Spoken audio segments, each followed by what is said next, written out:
আসসালামু আলাইকুম এভরিওয়ান, আশা করি সবাই ভালো আছেন এবং সুস্থ আছেন।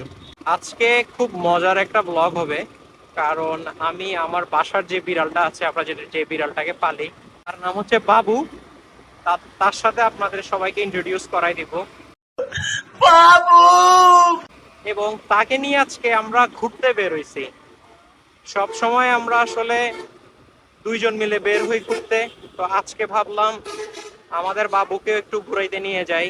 बंद करो हाथ जोड़ के मैं যেহেতু ও ঘুরতে পারে না, তাছাড়া আমাদের বাসার আশেপাশে এমন কোনো আসলে জায়গা নেই যেখানে ওকে ছেড়ে দিতে পারবো কোনো টেনশন ছাড়া, যার কারণে ওর আসলে হারিয়ে যাওয়ার একটা পসিবিলিটি আছে। আর ও সব সময় বাসায় থাকতে থাকতে খুব বেশি পরিমাণ বোর্ড হয়ে যায়, সেটা ওর দৈনন্দিন অভ্যাস, এগুলো দেখে বোঝা যায়। তাই আজকে চিন্তা করলাম যেহেতু আমি ফ্রি আছি, তাই ওকে নিয়ে একটু ঘুরে আসি চট্টগ্রামের কোথাও। আসলে প্রথমে চিন্তা করছিলাম আমাদের বাসার আশেপাশের কোথাও নিয়ে যেতে, কিন্তু বাসার আশেপাশে সুইটেবল কোনো জায়গা পাই নাই, যার কারণে আসলে ওকে নেওয়া হচ্ছে না সেরকম জায়গায়। তাই বাসা থেকে একটু দূর হলেও আগে নিয়ে যাচ্ছি সেখানে, মূলত তার একটু মাইন্ড রিফ্রেশ করার জন্য আসলে নিয়ে যাওয়া। বলতে গেলে আমাদের জমিদারি। এই সাইড মিররে আশা করি দেখতে পারতেছেন, ওকে একটা বাস্কেটে করে আমরা নিয়ে যাচ্ছি।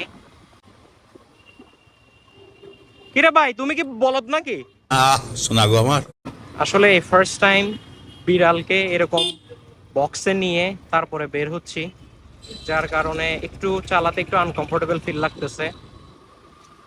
আর আমাদের বিড়ালটার বয়স প্রায় 3-4 বছর, যার কারণে ও একটু হেভি। আলহামদুলিল্লাহ, বিড়াল পালতে পালতে আসলে একটা অভ্যাস হয়ে যাচ্ছে, সেটা হচ্ছে এই বিড়ালের প্রতি অনেকগুলো রেসপন্সিবিলিটি আপনি নিতে না চাইলেও আপনাকে নিতে হবে। বিড়াল জিনিসটা হচ্ছে একটা বাচ্চার মতন, আপনি যদি পালেন আপনাকে লিটারালি একটা বাচ্চার মতন পালতে হবে, তার টেক কেয়ার করতে হবে। অসুস্থ হলে তাকে ডাক্তারের কাছে নিয়ে যেতে হবে, তাকে ভালো খাবার প্রোভাইড করতে হবে, পুষ্টিকর খাবার দিতে হবে। এটা আসলে আপনি যখন বিড়ালের প্রতি বা যে কোনো পশু পাখির প্রতি আপনার ভালোবাসা থাকে, তখন আপনি আপনি আসলে করবেন। আমরা আসলে এখন যেখানে যাচ্ছি সেটা হচ্ছে যে শাহজাহান ফিল্ড।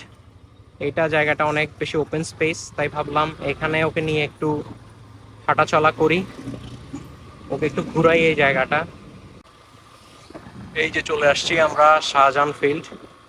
এখানের সামনের যে রোডটা আছে সেই রোডের ওইখানে গিয়ে দাঁড়াবো এবং সেখানে গিয়ে বিড়ালটাকে ছাড়বো। আচ্ছা, আমরা তাহলে এখানে দাঁড়াই। জায়গাটা হচ্ছে সিআরবির মতন একদম। বাইকটাতে একটা হ্যান্ড গিয়ার হিসেবে একটা ব্রেক ফেলে রাখছি, যেহেতু এই জায়গাটা অনেক বেশি পরিমাণে নিচু, তাই এখানে রাখলাম। তো এখন ওর এই হারনেসের এটা বেঁধে দিলাম। So this is our cat. আপনাদের সাথে এখন তাকে পরিচয় করিয়ে দিই। সে হ্যালো টু আওয়ার ফ্রেন্ডস। ওর নাম হচ্ছে বাবু, আমরা সবাই ওকে বাবু নামেই চিনি এবং বাবু নামেই ডাকি। ওই দেখেন, ও দেখে কেমন জানি অদ্ভুত হয়ে গেছে আর বলতেছে কোথায় আসলাম কোথায় আসলাম, কোথায় জানি চলে যেতে যাচ্ছে। ও একটু অদ্ভুত হয়ে গেছে জায়গাটাতে এসে। So this is the beautiful Shahjahan field. এত সুন্দর একটা জায়গা, সব গাছগাছালি দেখে অবশ্য সিআরবির কথাই মনে পড়ে। তবে এই মাঠটা বিশাল এবং এখানে সবাই খেলতেছে, আর এই টাইমটাতে আরো বেশি সুন্দর লাগতেছে জায়গাটা।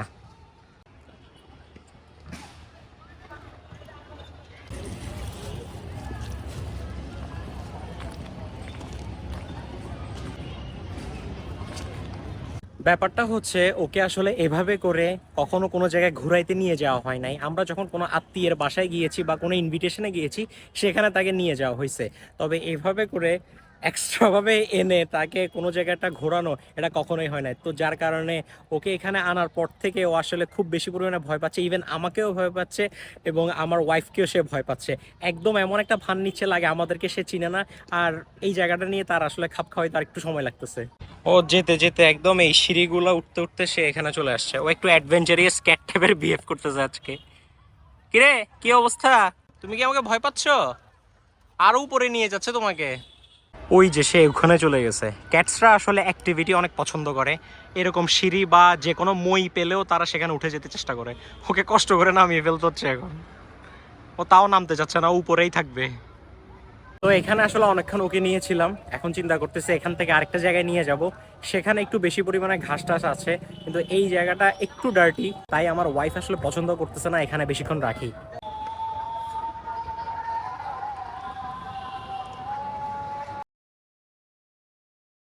তো আজকে ওকে নিয়ে একটা ফেইল্ড আমাদের বের হওয়া হয়েছে, আমরা পুরোটা একটা ফেইলিওর, যেরকম এক্সপেক্ট করছিলাম সেরকম কোনো কিছুই হয় নাই। জিনিসটা হচ্ছে আমরা শাহজাহান ফিল্ড থেকে আসার সময় আমরা ভাবছিলাম অন্য জায়গায় তাকে নিয়ে যাব যেখানে অনেক বেশি পরিমাণে ঘাস আছে। সেরকম জায়গায় আসার সময় আমি হঠাৎ করে দেখতে পারি আমার বাইকের লুকিং গ্লাস দিয়ে যে ও ওর মাথাটা বের করে যে ঝুড়িটা ছিল ওই ঝুড়ির থেকে বের হয়ে যাইতে নিচ্ছিল। তখন আমি আমার ওয়াইফকে বারবার করে বলতেছিলাম ও মনে হয় মাথাটা বের করে ফেলতেছে, ও মনে হয় বের হয়ে যাবে, কিন্তু ও হয়তো খেয়াল করে নাই, ও তো ঠিক আছে।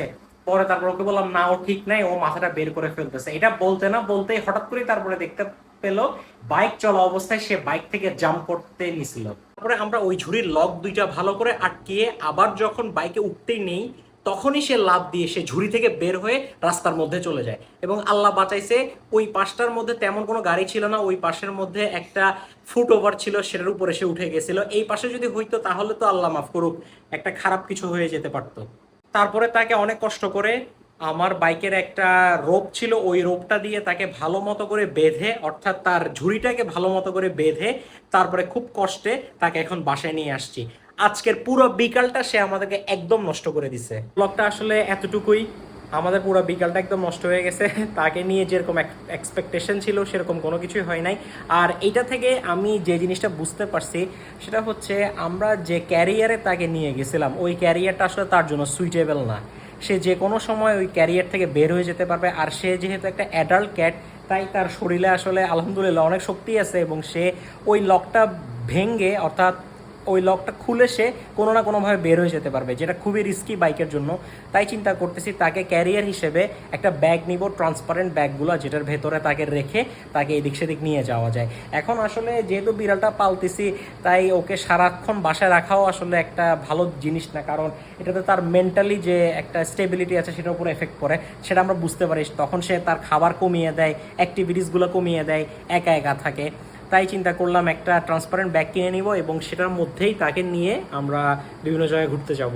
আজকের ছোট্ট এই ব্লগটা আসলে এতটুকুই। আশা করি এই ছোট্ট ব্লগটা আপনারা এনজয় করেন নাই। আশা করি যদি এনজয় করে থাকেন তাহলে অবশ্যই লাইক দিবেন এবং সাবস্ক্রাইব করবেন এবং শেয়ার করবেন। Thank you so much for watching.